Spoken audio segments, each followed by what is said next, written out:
وہ کچھ متذبذب سا مجھے دیکھتے ہوئے آہستہ آہستہ اٹھنے لگا. یوں لگتا تھا جیسے وہ اپنے اوپر جبر کر رہا ہو. اس کی یہ حالت دیکھ کر انور کمال بولا, یار شیدے, دیکھنے میں تو پہاڑ جتنا لگتا ہے, پر تیرے سینے میں دل بالکل چڑیا جیسا ہے. ابھی ان مرے ہوئے لوگوں سے ڈرتا ہے. کیسا آدمی ہے تو؟ چل بیٹھ جا ادھر ہی, میں کمرہ بند کر کر آتا ہوں. وہ اٹھنے لگا. میں نے اس کا کندھا پکڑ کر اسے دوبارہ بٹھاتے ہوئے کہا, نہیں یار, تو بیٹھ ادھر ہی, یہ شیدہ ہی جائے گا وہ کمرہ بند کرنے. یہ بزدل نہیں ہے, تو نے بالکل غلط اندازہ لگایا اس کے بارے میں. اسے تو صرف ان کی لاشیں دیکھ کر کراہیت سی محسوس ہو رہی ہے بس.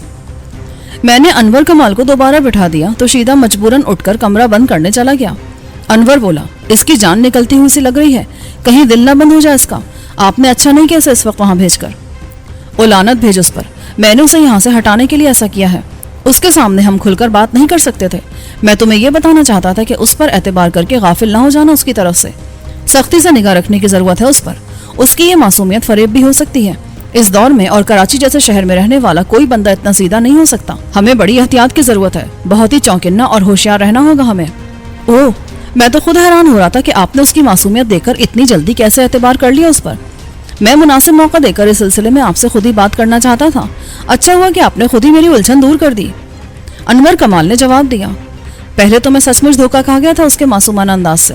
مجھے یہی لگا کہ وہ کوئی پینڈو ہے بیچارہ, نیا شہر میں آ کر پھنس گیا ہے. لیکن جب اس نے بتایا کہ بہت کم عمری سے ان لوگوں کے ساتھ وہ رہ رہا ہے تو میں چونکنا ہو گیا تھا اس کی طرف سے.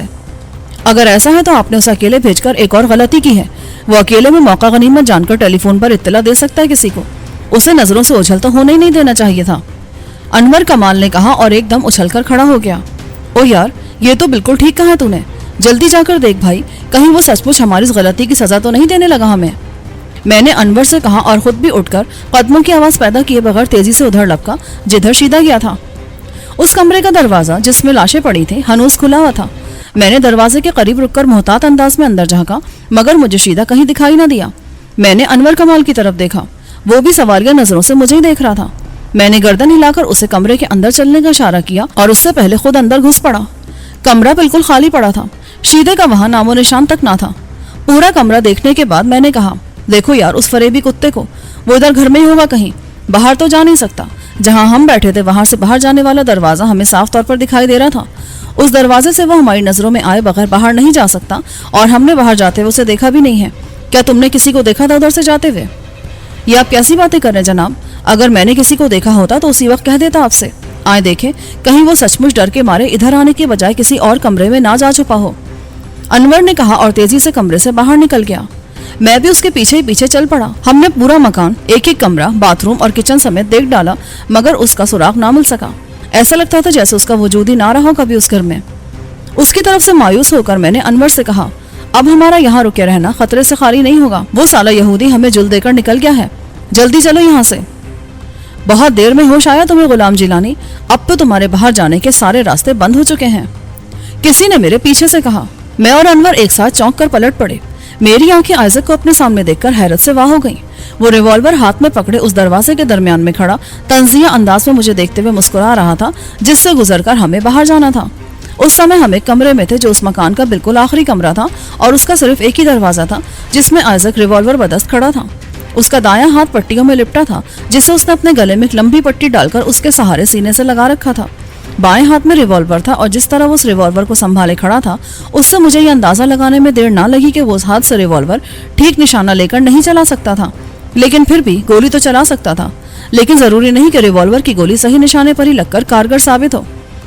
ہمارے ہاتھوں میں اس لمحے ریوالور نہیں تھے. ہم نے اپنے ریوالور جیبوں میں ڈال رکھے تھے. وہ ایک طنزیہ مسکراہٹ کے ساتھ بولا, کیا بات ہے مسٹر جیلانی, تم میری ہی تلاش میں آئے تھے نا یہاں, پھر مجھے اپنے سامنے دیکھ کر گمسم کیوں ہو گئے؟ کیا خوشی نہیں ہوئی مجھ سے مل کر؟ خوشی تو مجھے اس دن ہوگی جس دن میں تجھے اپنے سامنے مٹی میں ملتے دیکھوں گا. میں نے تلخی سے جواب دیا. مٹی میں تو ایک دن سبھی کو مل جانا ہے جیلانی, میں ضرور خاک ہو جاؤں گا ایک روز, مگر افسوس کہ تم یہ منظر نہیں دیکھ سکو گے. وہ دن آنے تک تو تمہاری خاک بھی ہوا میں اڑ چکی ہوگی. میرا مشورہ مانو, یہ خیال خام دل سے نکال ہی دو تو اچھا ہے, کیونکہ اب خود تمہاری زندگی کی مہلت ختم ہو چکی ہے. دعا دو اپنے دیرینہ دوست ڈاکٹر دھمن کو. ان کی خواہش ہے کہ تمہیں زندہ ان کے حوالے کر دیا جائے, تاکہ وہ تمہاری ایک ایک بوٹی ہر روز کاٹ کر تمہارے سامنے اپنے پالتو چیتے کو کھلا سکیں. اس بار ان کی بیگم عالیہ نے جو چیتا پالا ہے وہ انسانی گوشت بڑی رغبت سے کھاتا ہے. وہ مکارانہ مسکراہٹ کے ساتھ بولا, پھر دروازے کے ایک طرف ہٹ کر بولا, آ جاؤ تم دونوں اور ان دونوں کا پارسل بنا کر لے چلو انہیں. اس کے اتنا کہتے ہی دو نہایت قداور اور گینڈے جیسے تنوتوش کے مالک حبشی دندناتے ہوئے کمرے میں گھس آئے. ان کا اندھیری سیاہ رات جیسا رنگ پگھلے ہوئے کولتار کی طرح چمک رہا تھا. ان کے چٹان جیسے چوڑے اور سخت سینے اور مضبوط بازو دیکھ کر ہی مجھے اندازہ ہو گیا تھا کہ ان سے مقابلہ کر کے انہیں قابو کر لینا آسان کام نہیں ہے. ان کے اندر آنے کے بعد آئزک بولا, میں نے تمہاری شہزوری کی بڑی داستانیں سنی ہیں جیلانی. یہ دونوں تمہیں پکڑنے کے لیے آئے ہیں. یا تو اپنے ارادے میں کامیاب ہو جائیں گے یا تم انہیں زیر کر کے نکل جاؤ گے یہاں سے. میں تم لوگوں کے درمیان بالکل بھی مداخلت نہیں کروں گا. یہ لو, یہ ریوالور بھی واپس رکھ لیا ہے میں نے. یہ کہہ کر اس نے پستول پتلون کی جیب میں ڈال لیا. اگر تم جیت گئے تو میں خود کو تمہارے حوالے کر دوں گا. میں نے دل ہی دل میں خود کو مخاطب کرتے ہوئے کہا, لے بھی جیلانی, مولا کریم نے تیرے لیے بڑا بہترین موقع فراہم کر دیا ہے. اس اسرائیلی کتے کی لگتا ہے موت اسے کھینچ لائی ہے یہاں. ان دونوں سے نمٹنے کے بعد اس کی گردن بھی ناپ ڈال آج. میں نے آئزک کو خوخار نظروں سے دیکھتے ہوئے کہا, مجھے تمہاری یہ پیشکش منظور ہے, مگر بعد میں اپنی زبان سے پھر نہ جانا. تم اطمینان رکھو, میں وعدہ کرتا ہوں اگر تم نے انہیں شکست دے دی تو میں خود کو تمہارے حوالے کر دوں گا. وہ پورے اعتماد سے بولا, چلو ٹھیک ہے, میں مان لیتا ہوں. ویسے کسی یہودی کے وعدے کا کوئی اعتبار نہیں ہوتا. تم لوگ تو اپنے رب سے بھی وعدہ کر کے پھر جاتے ہو. تاریخ یہی بتاتی ہے. اسی لیے تم اللہ کی سب سے زیادہ نافرمان قوم کہلاتے ہو. جھوٹ بولتے ہو تم لوگ. ہم تو اللہ کی سب سے بہترین قوم ہیں, اسی لیے اس نے دنیا میں افضل ترین قرار دیا ہے ہمیں. آئزک بولا, چلو اب چند منٹ میں یہ بات کھل جائے گی کہ کون سچا ہے کون جھوٹا. پھر میں نے انور کمال کو الگ لے جا کر اسے ہدایت کی, لے یار انور کمال, تو ذرا ایک طرف ہو جا, بالکل بھی درمیان میں مت بولنا, بس تماشا دیکھتے رہنا خاموشی سے. وہ دونوں سے افام مجھے انور کمال سے بات کرتے دیکھ کر شاید یہ سمجھے کہ میں ان کی طرف سے غافل ہوں, لہٰذا ان میں سے ایک نے کسی چیتے کی طرح مجھ پر جست لگا دی. اس کا یہ خام خیال تھا کہ اس طرح وہ مجھے دبوچ سکے گا. میں جانتا تھا کہ اگر میں ایک بار بھی ان کی گرفت میں آ گیا تو وہ میری ہڈیوں تک کا سرما بنا کر رکھ دیں گے, لہٰذا میں ان کی طرف سے پوری طرح چونکنا تھا. چنانچہ جیسے وہ اپنی جگہ سے اچھلا, میں ذرا سے ایک جانب ہو گیا اور اس کے قریب آتے ہی دونوں ہاتھوں کے انگشت شہادت اور درمیانی انگلیاں سیدھی اس کے پیٹ میں مار دیں. وہ بلبلاتا ہوا جس تیزی سے آیا تھا اسی تیزی سے دونوں ہاتھوں سے پیٹ دبا کر نیچے بیٹھ گیا. یہ فن مجھے گلزمان نے سکھایا تھا, اور یہ اتنا خطرناک تھا کہ کسی عام سے آدمی کا تو ایک دفعہ میں پیٹ ہی چاک کر دیتا تھا. گلزمان سے جب میں جوڈو کراٹے اور مارشل آرٹس کے خطرناک داؤ سیکھ رہا تھا تو اس نے اسی طرح کی بہت سی ورزشیں کرائی تھی مجھے. وہ دونوں سیافام گینڈے جنہیں آئزک نے میرے مقابل کیا تھا کوئی عام آدمی نہیں تھے. انہوں نے بڑی محنت سے اپنے آپ کو تیار کیا تھا, سخت سے سخت مراحل سے گزر کر خود کو فولادی بنانے کی کوشش کی تھی. وہ اتنی آسانی سے زخم کھانے والے نہیں تھے. اپنے ساتھی کو پیٹ پکڑ کر نیچے بیٹھتے دیکھ کر دوسرے سیافام نے مجھ پر چھلانگ لگا دی. میں نے پھرتی سے ایک طرف ہو کر ٹانگ چلا دی, مگر وہ اپنے ساتھی کے حشر سے کچھ سیکھ چکا تھا اور پوری طرح چونکنا تھا, لہٰذا میرے اپنی جگہ سے ہٹتے ہی وہ بھی جہاں تھا ایک دم وہیں جیسے جم کر رہ گیا. لہٰذا وہ میری ٹانگ کی زد میں آنے سے بچ گیا, مگر میں نے دوبارہ اپنی طرف آنے سے پہلے ہی اسے لاتوں پر رکھ لیا اور تیزی سے پھرکی کی طرح گھوم گھوم کر اس پر لاتیں برسانا شروع کر دیں. اس نے 2 لاتیں تو اپنے سینے پر برداشت کی, مگر پھر فوراً ہی اچھل کر میری ٹانگوں کی زد سے دور ہو گیا, اور پھر جیسے ہی میں رکا اس کی فلائنگ کک نے مجھے زمین بوس کر دیا. میں زمین پر گرتے ہی بجلی کسی تیزی سے لیٹے لیٹے لوٹ لگا کر اس جگہ سے دور چلا گیا. اگر ذرا سی بھی دیر ہو جاتی مجھے اس جگہ سے ہٹنے میں تو وہ میرے اوپر گر کر مجھے چھاپ چکا ہوتا. میرے وہاں سے ہٹتے ہی وہ سیاہ گینڈا اوندھے منہ وہاں آ کر گرا تھا اور اس کا ماتھا بری طرح پختہ فرش سے ٹکرا کر پھٹ گیا تھا, مگر وہ فوراً اچھل کر دوبارہ اپنے پیروں پر کھڑا ہو گیا. میں بھی اٹھ کھڑا ہوا تھا. ماتھے کی چوٹ نے اس حبشی کی کھوپڑی الٹ دی تھی شاید. وہ اٹھتے ہی کسی جنگلی بھینسے کی طرح سر آگے جھکا کر اندھا دھند میری طرف لپکا. اس کا یہ حملہ اس قدر تیز اور شدید تھا کہ اگر میں اس کی زد میں آ جاتا تو میرے سینے کا پنجرہ سلامت نہیں رہ سکتا تھا.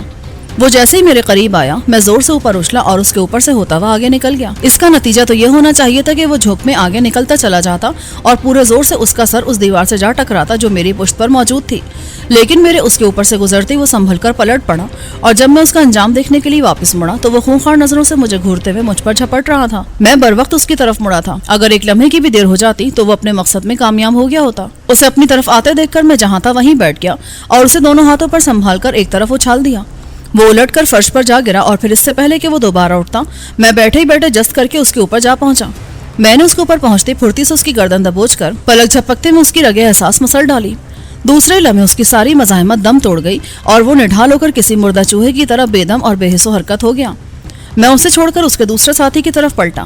شاید اس کا خیال تھا کہ میں اس کے ساتھی کے ہاتھوں ہی ٹوٹ پھوٹ کر رہ جاؤں گا اور اس کے درمیان میں آنے کی نوبت ہی نہیں آئے گی, یا پھر اس نے انور کو الگ کھڑا دیکھ کر خود بھی ہمارے درمیان مداخلت کرنا مناسب نہ سمجھا ہو. لیکن اپنے ساتھی کو بے سود پڑے دیکھ کر اسے شدید حیرت ہوئی. اس کی اور آئزک کی آنکھیں حیرت سے پھیل گئیں. میں نے طنزیہ لہجے میں کہا، کیوں مسٹر آئزک، تمہیں اپنے اس گینڈے کے انجام پر یقین نہیں آ رہا کیا؟ یہ مر گیا ہے کیا؟ نہیں، یہ نہیں ہو سکتا، یہ نہیں مر سکتا۔ ٹھیک کہا تم نے، یہ بھی تمہاری طرح بڑی بے غیرت مٹی سے بنایا گیا ہے، اتنی آسانی سے نہیں مر سکتا یہ۔ ہاں اگر تم چاہو تو میں ابھی سے ملک عدم کو روانہ کر دیتا ہوں، یوں بھی اب اس میں اور کسی مردے میں زیادہ فرق نہیں رہا ہے۔ دوسرا حبشی غصے سے جبڑے بھیج کر میری طرف بڑھتے ہوئے بولا، میں تیرا خون پی جاؤں گا، تو نے سمجھا کیا ہے خود کو؟ میں نے اسے تیش دلانے کے لیے مذاق اڑانے والے انداز میں کہا، ضرور، تیرا یہ ساتھی اسی نیت سے آیا تھا میرے پاس، مگر بیچارہ اپنے خون کے گھونٹ پی رہا ہے، تو بھی یہ کوشش کر لے، شاید کامیابی ہو جائے۔ میری کوشش رائے گا نہیں گئی۔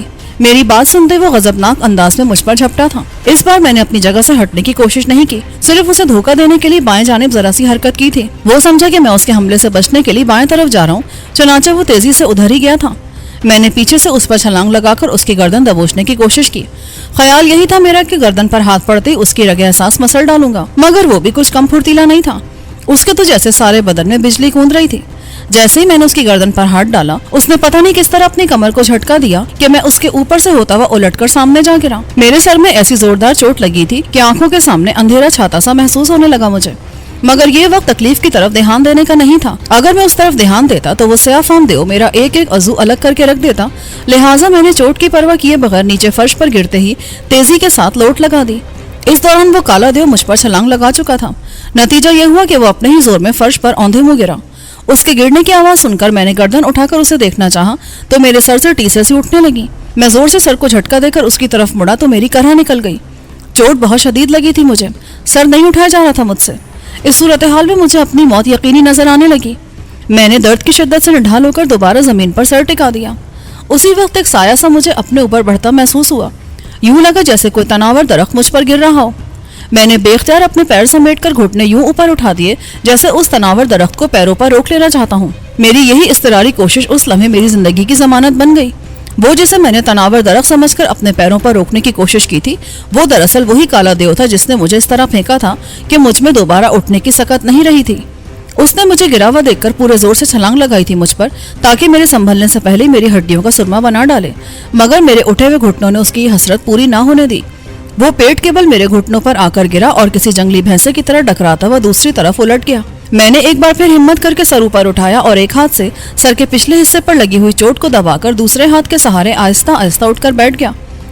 وہ کالا دیو مجھ سے صرف 4 قدم کے فاصلے پر دونوں ہاتھوں سے اپنا پیٹ پکڑ کر اٹھنے کی کوشش کر رہا تھا۔ لگتا تھا اسے بھی اندرونی طور پر شدید قسم کی چوٹ آئی تھی۔ اس کی حالت دیکھ کر میں اپنی تکلیف بھول گیا اور تیزی سے اٹھ کر اس پر جا پڑا، لیکن اس عالم میں بھی اس نے میرے ہاتھوں کو اتنی مہلت نہ دی کہ میں اس کی رگے احساس مسل سکتا۔ اس نے اپنے کندھے چھٹک کر مجھے اوپر سے یوں جھاڑ دیا جیسے کوئی ننھا سا کیڑا آن گرا ہو اس پر۔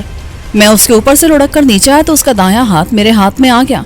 میں نے سرعت سے اٹھ کر اس کے ہاتھ کو مضبوطی سے تھاما اور اپنے مخصوص انداز میں اس کی کلائی پر دباؤ ڈال کر ایک زوردار جھٹکا دیا۔ کڑک کی ہلکی سی آواز کے ساتھ اس کے منہ سے جو کرہ نکلی وہ بہت تیز تھی۔ میں نے جس تیزی سے اس کے ہاتھ کو جھٹکا دیا تھا اسی تیزی کے ساتھ اسے چھوڑ کر الگ ہو گیا تھا۔ اس نے اپنا پیٹ چھوڑ کر دوسرے ہاتھ سے اس اکھڑے ہوئے ہاتھ کو تھام لیا اور غضبناک نگاہوں سے مجھے گھورنے لگا۔ میں نے کہا، اٹھو جنگلی بیل، اپنے یہودی آقا کے حکم کی تعمیل نہیں کرو گے؟ یہ تو بڑے مان کے ساتھ لے کر آیا تھا تم دونوں کو میرے مقابلے پر، کچھ تو خیال کرو یار، ایسی بے وفائی تو نہ کرو اس بیچارے کے ساتھ۔ وہ میری بات کا جواب دینے کے بجائے مجھے گھورتے ہوئے آہستہ آہستہ اوپر اٹھنے لگا۔ اس کے انداز سے صاف آیا تھا کہ وہ شدید اذیت میں مبتلا ہے اس سمے۔ میں نے آئزک کو دیکھا، وہ ابھی تک دروازے کے ساتھ دیوار سے لگا کھڑا تھا۔ حیرت کی زیادتی کے سبب اس کی آنکھیں حلقوں سے ابلتی محسوس ہو رہی تھیں۔ میں نے اسے مخاطب کر کے کہا، لے بھی فرزند اسرائیل، یہ سورما تو اپنے ہاتھ پاؤں چھوڑنے لگے ہیں۔ یار ان مٹی کے شیروں کو ساتھ لاتے ہوئے یہ تو سوچ لیا ہوتا تو نے کہ انہیں کس کام کے لیے اپنے ساتھ لے کر جا رہا ہے تو۔ اسی لمحے انور نے چلا کر کہا، ہوشیار جیلانی بھائی۔ میں نے جلدی سے گردن موڑ کر اس زخمی گینڈے کی طرف دیکھا۔ وہ اپنے بائیں ہاتھ کو گزر کی طرح گھماتا ہوا میری طرف چلا آ رہا تھا۔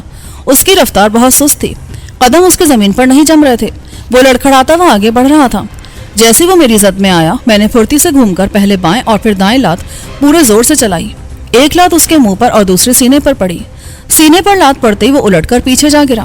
گرتے ہی اس نے خون کی الٹی کی اور پھر وہ یوں ہاتھ پیر اکڑانے اور بدن ایٹھنے لگا جیسے کسی اندرونی تکلیف کو برداشت کرنے کی کوشش کر رہا ہو۔ ابھی میں اسی کی طرف متوجہ تھا کہ آئزک کی کڑکدار آواز نے مجھے چونکا دیا، بس اب بند کرو یہ تماشا اور اپنے دونوں ہاتھ اوپر اٹھا دو ورنہ کھوپڑی میں سوراخ کر دوں گا تمہاری۔ میں نے اس کی طرف دیکھا،